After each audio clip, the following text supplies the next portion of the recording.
The Gowanus Canal in Brooklyn has a really bad rep, but one man wants to help change that by swimming in it. Christopher Swain plans to take the plunge in the polluted waters tomorrow, but tonight he's telling our Matt King why it's worth the risk.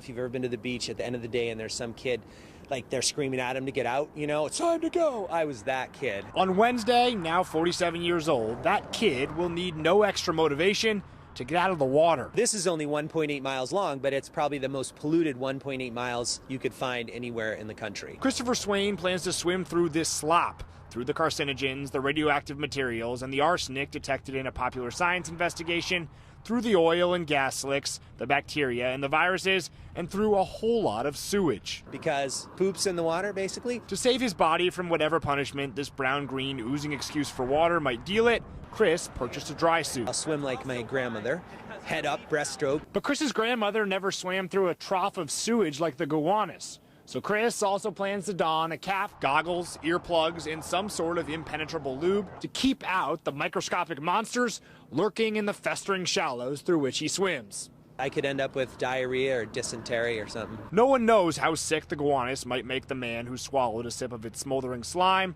or allowed its slightly moving muck to touch his skin, because no man's ventured beneath this scummy surface no sunlight can penetrate to explore the death that lives below. That's spiked with toxic chemicals, heavy metals, coal tar residue, and everything anybody ever threw in the canal in the last 200 years. Factories lining this gutter of poison dumped into it whatever they pleased for a century.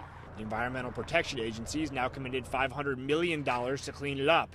And that's why a man who swam the length of some of this nation's most sparkling waterways traveled to New York to inspire us all to fix the Gowanus by becoming the first man to willingly swim the length of its watery trench, marinating 200 years of all this city's excrements. I imagine a Gowanus that's not some stinking cesspool dumping ground. I imagine a Gowanus that's a diamond, that's clean enough to swim, that glitters in the sun. In Gowanus, I'm Matt King, Fox 5 News.